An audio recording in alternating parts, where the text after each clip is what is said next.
Since when do you drink water? When my lunch is a loaf of bread, olive oil, and balsamic vinegar. You need water for that. Were you at the Last Supper? I probably would have fucked at the Last Supper. I mean, maybe not fucked. That's kind of crazy, but... There weren't only men at the Last Supper, were there? I thought there was a couple of women at the Last Supper. Am I off the goop? They were the ones cooking the food. No! His 12 disciples, all men? It was back in the What about day, what about like Mary? What about like Mary Magdalene? She wasn't there? She wasn't eating? 12 disciples, smash or pass? I mean, probably pass. Yeah, but of the disciples, who would you smash? Like, I have to... You like the naughty Judas, don't you? No, I wouldn't fuck with Judas. The brain off chatters are here. Have sex with a disciple for the story. But the thing is, though, I'm not interested in Judas. I have never understood people who are attracted to people they know are unhinged. Do you know what I mean? When like, you know that somebody's out there doing unhinged shit and you're like, that's so hot. I'm deliberately not using the word crazy because I don't mean actually having some kind of like genuine mental disorder. I mean like people who act jealous or like major red flags all over the place. Some people are really attracted to that. I feel like selling out. Like serial killers, like people who like serial killers. No, not people who like serial killers. I'm just saying, I feel like going for somebody who sold out his, like, the Son of God for 30 pieces of silver, that's a red flag. That's a red flag. Is it a red flag, though, or are you selling out just like a deranged lunatic? No, but he believed. He was a disciple. He believed that. Yeah, but clearly he had a moment of weakness, didn't he? He didn't fully believe.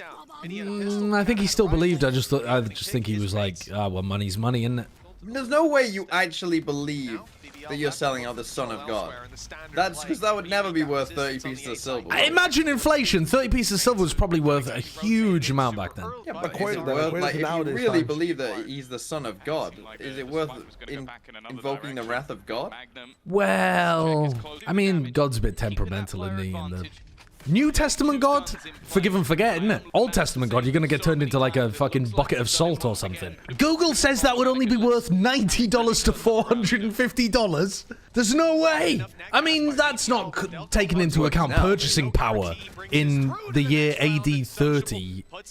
Yeah, that's a good point. $450 in AD 30. I mean, they wouldn't accept it, to be honest. They'd be like, what the fuck is this? Yeah, what are these US dollars?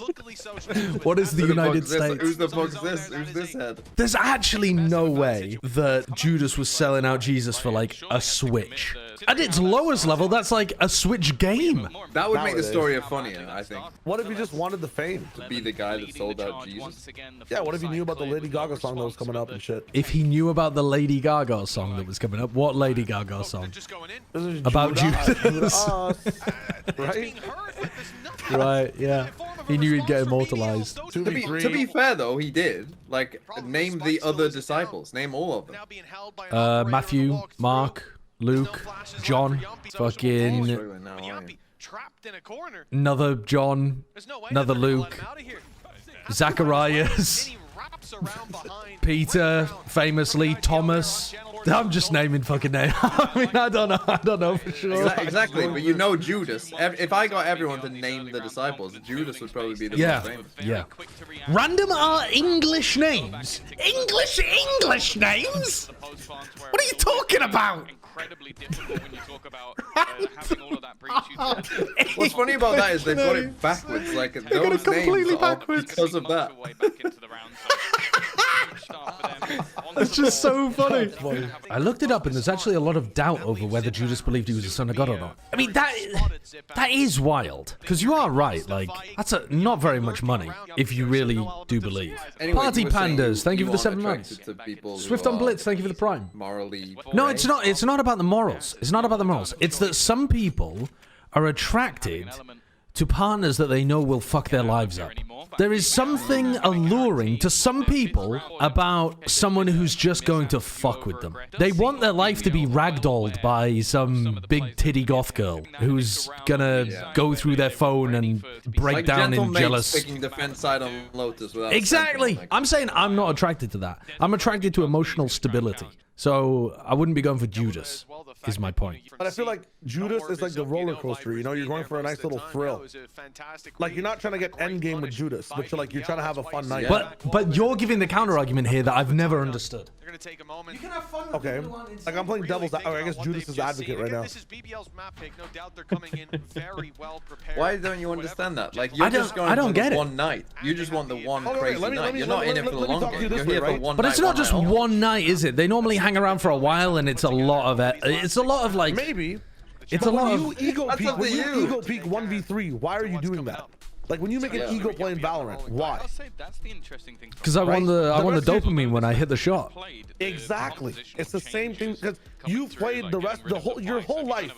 Your parents have put you on a site playing anchor, and you've done a really good job. You've got every kill. Sometimes it doesn't work out. You get sad. You go home. The next thing you do the next day, you wake up as an anchor, right? One day you want to flank. You want to feel what it's like to push into low to same aim at the very start of the round. Okay. You want to feel what it's like to peek through to rubble, right? And get that. What if I get a 3K? What if I look like jog? Well, maybe my brain's just built differently then, because door all day, I wonder if one day I could go through. I'm not saying I'm happy to just sit there. I'm just happy to sit there and take the percentage play every time. I don't need to. Bible wall in your face all your life. That's literally the opposite of your gameplay. Can you get past the Bible wall? Yeah, I mean, sex with Judas. Having the I can fix him attitude towards Judas Iscariot is, I just think it's bonkers. I just think that's bonkers. I mean, maybe like Peter, who was, what was it, like 3 times the crow is gonna call and then you're gonna deny God 3 times or something? Like, you might be able to fix him. He's fixable, I would say. Peter, Paul, very fixable. Judas, move on. Have some more self-respect. But in a weird way, didn't Judas do good by getting Jesus captured and allowing him to be reborn? So you're along the deterministic I'm a Judas route. truther. Right, somebody needed to do it. I mean, Yeah, I think the he's argument... taking one for the team there. He's taking one for the team. The Christian theological argument would be that he was born with free will. It wasn't like God forced him to do it. But then again, that doesn't really track because Jesus knew it was going to happen, didn't it? So the whole concept of free will is ridiculous within the Christian structure, I think. Yeah, he was a good guy overall. Good guy. Misunderstood, I reckon. And probably crazy good in bed. I think, unfortunately, most people at that time would probably smell quite a lot. Yeah, but also who's to say I don't smell quite a lot? Or that I'm not into that? I think most people probably would say that. Judas a Judas? Was Judas a Judas? Judas a Judas? He definitely wasn't an entry fragger. He wasn't an entry fragger. He was a beta. He was a beta. He literally got, like, he sold them out. Well, you could say he initiated Jesus's capture. You could, yeah. I'd say finesse is Pontius Pilate. He's washed his hands and refused to participate in the last, like, 5 matches he's had. taking the pacifist route. Sad mate noises. Sad tortoises mating noises.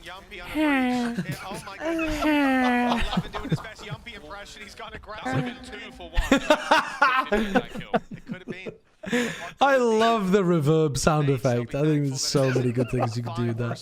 What is that turtle? What is the turtle from? The Heart Turtle?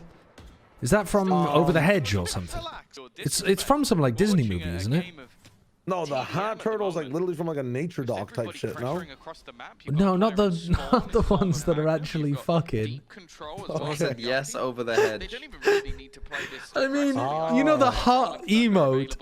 Oh, the heart emote. Yeah. I thought you just meant the actual sound. No. It's not from over the head. Can you imagine? There's just a deleted scene of the tortoises fucking it over the hedge. Who's the goatest turtle in media? You think it's Franklin Turtle? I feel like surely it's from Mighty Ninja Turtle Warriors or whatever they're called. Teenage Mutant Ninja Turtles. Yes, that one. I'm not good with pop culture, man. Michelangelo. Definitely Michelangelo. No, okay, that's actually, I can accept that. Mikey's kind of nuts. I'm a Leonardo. What are you, a Raphael believer? I'm a Leonardo believer, bro. Fucking IGL the whole way through. I wanted to beat him. In Discworld, there's a tortoise that holds up the entirety of the universe with four elephants on its back. In Avatar, there's the little duck turtles. They're cute. Oh, in Avatar, you also have the guy they're who not badass, bending, are they? right? That was a turtle. Yeah. What about Oogway? Oogway, dude, Master Oogway, yeah. Master Oogway, man. Okay, he's badass. He's kind of goated. He's pretty goated. There's a turtle or a no, there's a tortoise in Disney Robin Hood that's like a really shy little boy. He's kind of goated. An anonymous gift, thanks for the gift to Tutent Tutent Mean Age Neatle Teetles. Yeah, that's what the show's called, isn't it? Spiders, snakes, and a lizard's head. If I tell a tale, I'll die till I'm dead. Famous quote from Disney Robin Hood by the tortoise character. Why didn't you go into voice acting? Casting's wasted on you. Or you should cast like that. Oh, just like in little rhymes as well. Here comes Levin with the blade storm. Oh my God, sociable! He gets a second tag. Dobby need a sock, bro. It does sound like Mort from Madagascar, yeah. Yeah, dude, Mort's a great character. Mort's a great character.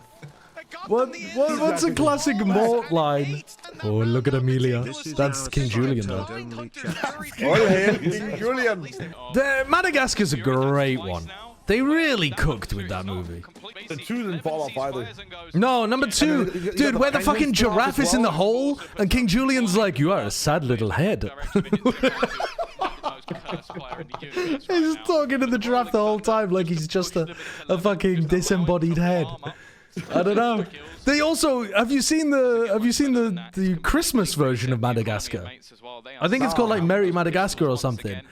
Like the premise is that Father Christmas like crashes in Madagascar and teaches King Julian about the power of Christmas and stuff. It's got some amazing lines. Santa Claus is like, oh, why don't you give a present to Amelia? Amelia's this like fucking skeleton, like that's crashed on the plane. Yeah, hands her Amelia. They call it Amelia. Hands her a gift and is like, oh, look at the smile on Amelia. I don't know, it's great. It's really good. I can't believe should that be allowed, calling the skeleton of a pilot Amelia? Yeah, it's funny. It's bands. It's bands. It's bands. Is it not? I feel like it's bands. It's yeah. Yeah, but like how it's one of those things, right? Like you can maybe joke about the Titanic, you know, but you can't joke about like. Wait, you can't joke about Amelia Earhart. What? You can't joke about Amelia Earhart, but you can joke about the Titanic. You can, but like you couldn't if it was yesterday. Well, yeah, but it's a long time ago. What's the right time amount? Well, it's been long enough, I would reckon. It's past the human lifespan that movie came out, right? Like when she went missing. Like no, yeah, I'm not claiming it's not okay. I'm claiming when is it okay? Oh fucking hell! You're such a stickler. Jesus Christ. I'm just asking. So let's. I would say okay, 50 years. Honestly, the 50. Thing was memed. That's a good point. Well, yeah, but that's because it was rich people and they don't have any empathy for the Titanic, rich. then you would say is fair game. No, because the Titanic had a bunch of different people on it. It had a bunch of people from the upper classes and working classes. Wasn't there that plane that went missing and people were instantly making jokes about it? The Malaysia flight? Yeah. MH78 or something? Yeah. I don't feel like people made too many jokes about that one, did they? Not that I remember anyway. What about the one incident that I'm not sure if it's okay to make jokes about? I think there's certain things that also just hit the culture in a certain way and make them worse than they otherwise would be to joke about. That's true. Nowadays, no one actually has time to wait for jokes in the brain rot era. You just have to make them and move on. No, they definitely, if it's a large enough event, they come back around. You can't be telling me you haven't noticed an uptick in 9/11 jokes 25 years later. I feel like there's an uptick. I think it's because a lot of the people involved in the making of those jokes were not around when it happened. Because, like, if you're like 20, well, let's say you like remember it happening. If you're like 30, if you're younger than that, you don't even remember it really. Yeah, you're like kind of just jumping in on the joke, right? Like, haha. Do you remember 9/11 Sideshow? Not really, no. You don't remember planning it?